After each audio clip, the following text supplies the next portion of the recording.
Voila. Hey! Can you hear me okay? Perfect. I can. Can you hear me? Yes. Okay. I think everything's just focusing up. Yes, just thinking. Exactly. That was actually quick. Sometimes it takes a little bit longer, but great. So we're talking image and we're both wearing blue and kind of I have know. background, so it works really well today. Gotta love the great coincidences of the universe sometimes. Yes. Blue vibe going on today. But great to have you on, and I'm excited to dig into how you support women business owners to curate their confidence through their wardrobe and their closet. And why don't you share a little bit about what it is that you do in terms of being a neuro-emotional image consultant, what that means for us. Yeah, absolutely. So I started in the fashion industry. It's obviously the image consulting side. I've done that for 18 years. I have a degree in fashion design. I'm a certified stylist. I've worked in everything from individual homes to on set for film and TV. I've done lots of projects in visual merchandising wise, photo shoots, you name it. I've kind of run the gamut in the fashion industry. And about 10 years ago, I was very lost in myself. And I ended up going back to school for rehabilitation services. And so that brings in the neuroemotional side. What it ends up being is, if you think about physical therapy, you tear your shoulder and you go to physical therapy every day, and somebody's helping you repair your body on the external piece. But say that while you're doing that, it creates you to slump a little bit, and now you're self-conscious about how you look. Who's helping you work on the mental, emotional side of that image, of that shift? So that's just kind of one example that I go in and target how people actually feel and think about their bodies and their image, and then help them put together the best physical presentation of it. So wonderful. That sounds right on point. And I see how, so I'm helping women kind of create these sustainable habits so that they can thrive in their businesses and in their personal lives. And I can really see how your confident emotional component. It isn't an emotion and but how you dress, how you carry yourself, all of that. It's layers upon layers of what kind of builds you and your brand, especially if you are sort of a solopreneur or you own a smaller business. So in terms of what women can gain from working with someone like yourself on image consulting and, curating their wardrobe, how do they know what type of style is going to work for them? And do they need like a separate style for their business life and a separate style for their personal life, or it just depends on the person? So I really don't like to think of life as compartmentalized like that. And therefore, clothes are something you wear every single day, regardless of what you're doing. If you're going to the grocery store, you probably have clothes on. If you're getting on a client meeting or going to see a client, you probably have clothes on. So I don't personally like to compartmentalize. What I like to do, I like to create authenticity for people. So understanding, it's what I call wardrobe IQ. It's understanding your clothes are a tool that help you in your everyday life. And how do you set yourself up for success with that tool? So it's first understanding what's your lifestyle look like? What do you need your clothes to do on a day-to-day basis? Are you not only working a business, but chasing small children? So you're down on the ground and picking them up, and you don't want to have to think about whether or not you're flashing people with your booty, in something. Like, everybody's life is so complex and different. So how do we really set up you with sustainable success authentically? And being able to understand what you need in your lifestyle is like, and then also what are your goals? What are you trying to achieve? And what are you trying to put out into the world, both physically, because we are such an image-based culture, like it or not. It's not about judgment. It's just the reality of how our brains are wired. So it's situational awareness and what you're doing at that moment and what you need your clothes to be doing for you. Nice. Yeah, I like that. Making your clothes work for you.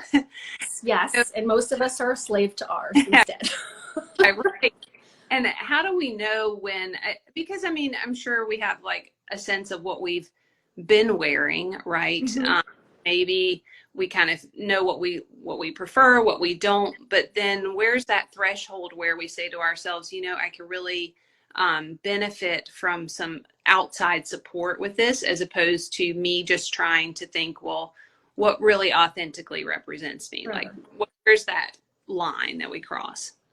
This is going to sound very generic, and then I'll dial it in a little bit. So I would really say anybody that needs more time, energy, or money, it is time to seek professional help.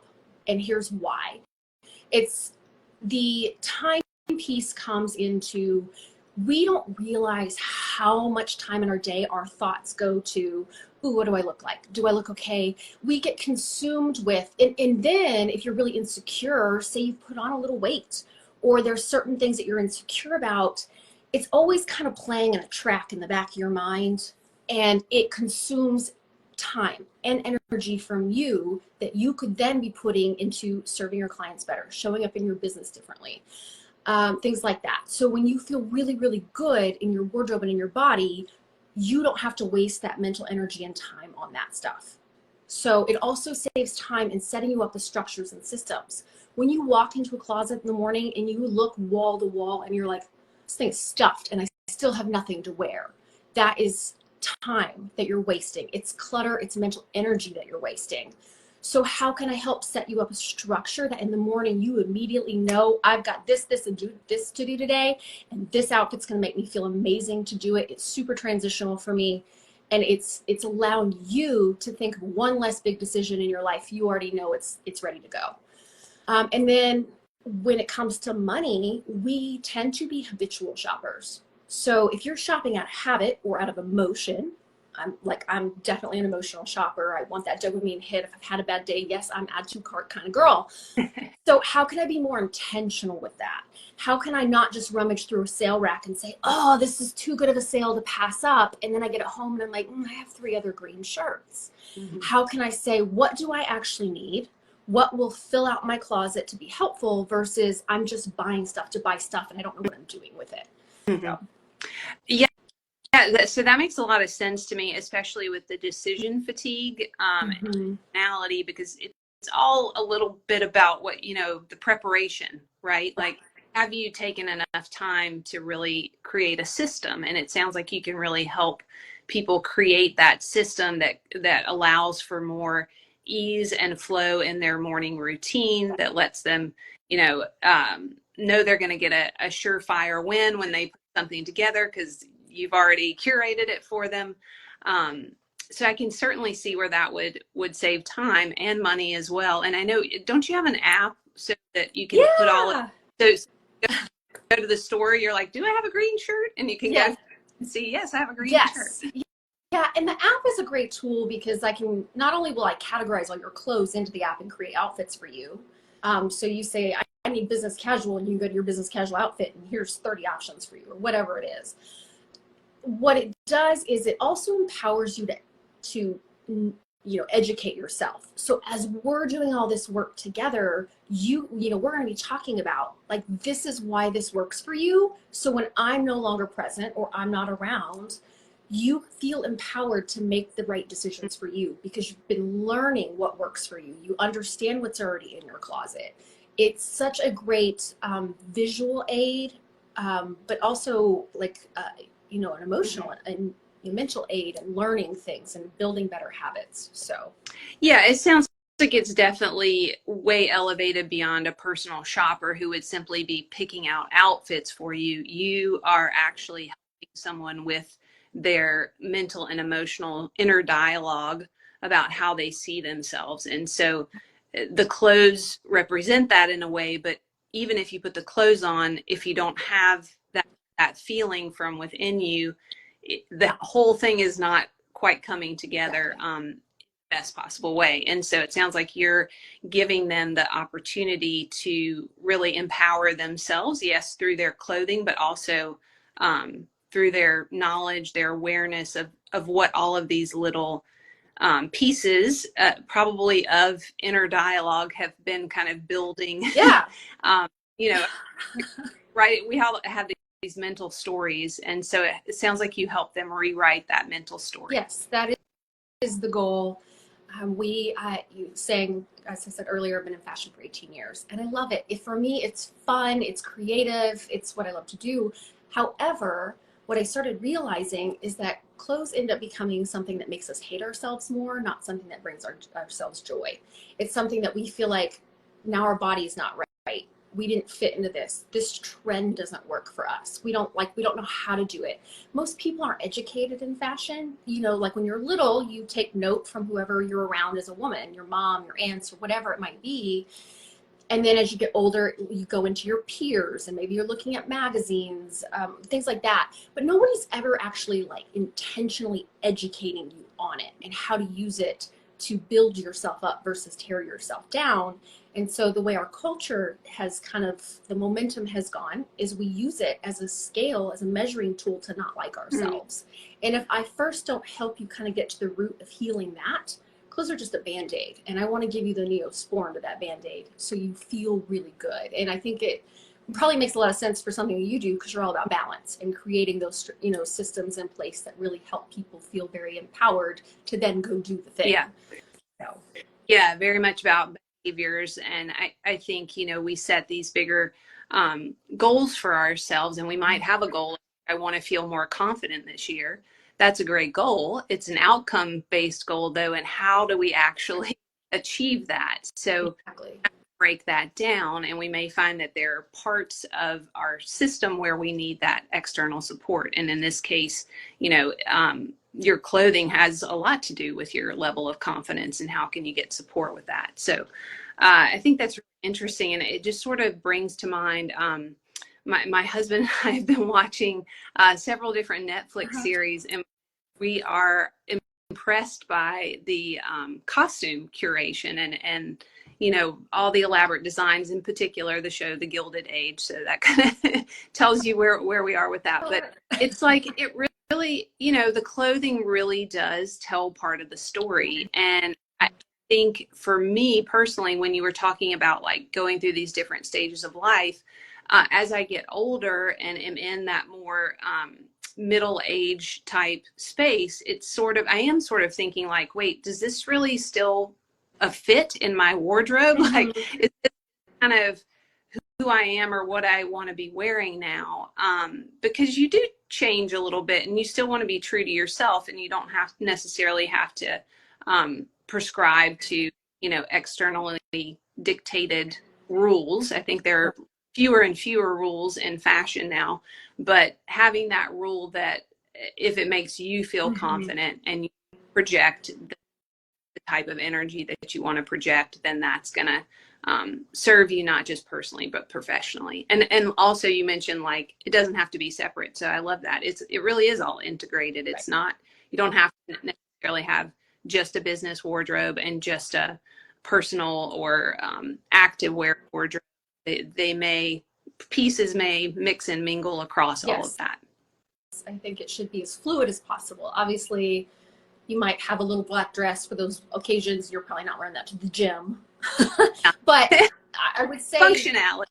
Yes, at least 60% of your wardrobe, I would probably lean more towards 80%, should be very fluid. Like, how can you use this in your day-to-day life? Dress it up, dress it down, whatever it might need to do for you. Quit saving the special pieces for quote-unquote special occasions. Yes, absolutely. Nice. Well, this has been really helpful, and people would be interested in finding out more and maybe even having a chat with you on how you help people either privately or a group setting. I believe you have a program as well. Can you tell us a little bit more about how you work with people? Yeah. So there's lots of capacities. Obviously, the one-on-one place is where you're going to get the most hands-on, all the things. I do monthly workshops once a month. Those are free. I just do like a little mini lesson. We have discussion as women. It's just a great way to kind of, I do those in person. The goal for this year is to get them also online. I think I mentioned that to you last year, to like doing them live on Zoom. So that's definitely coming up the pipeline. And then, as you mentioned, the group program is something new that just got launched as well. And it's, just a weekly happy hour with the girls. And I've got a curriculum I kind of walk you through. We touch on all the things from, being mindful, building up a positive body image, self-image. How do you do that? How do you develop the skill of confidence, not just the feeling of confidence when something happens that you're like, oh, yay. How do you actually develop that skill? And then all the way up to like style acumen and personal presentation, and giving lessons on that. So, and it's just a way to do with a fun girls tribe kind of thing. Nice. So, yeah. And so I know both of us are in the Atlanta, Georgia metropolitan area. Do you work with people outside of this local area? I absolutely do. So everything I can do in person, I can do virtually as well. And obviously the app has a lot to do with that, but it's just making sure that my clients are set up for success by making sure they have really clear instructions ahead of time before we get on a call when they're not local. Because obviously when they're local, I can get in and like get really hands-on, not have to think about whether or not they're understanding it exactly. I just do out of habit. Yeah. So it is a little bit different container when you're not local, but it's just as fruitful, I have found. So nice. Yeah. Well, thank you so much for taking the time to share your expertise today. Well, thanks for having me. This was fun. It was fun. How should people get in touch with you if they want to connect? Yeah, so I'm curating confidence pretty much across the board: Instagram, Facebook, LinkedIn, and then also my website is curatingconfidence.com, so that you can DM me, send me an email through my website. It comes right to my direct inbox. So anything that makes it super simple. Just remember, I want to help you curate your confidence. So awesome. And I do recommend Casey's newsletter. She has some fun, vibrant images, language. It's always a good email to get in your inbox. I appreciate that. Maybe that's something you can give me tips on next time, is how to stay more consistent in my inbox. Consistency and confidence. But I do love the name of your business, Curating Confidence. It's really hits the nail on the head, basically. So awesome. Great to have you on today. Thanks, Brooke. I appreciate being here. Yeah, thank you. And enjoy the blue vibe. I know. It's a good color for confidence building. So. All right. Well, thanks again. Bye. Absolutely. Bye, Brooke.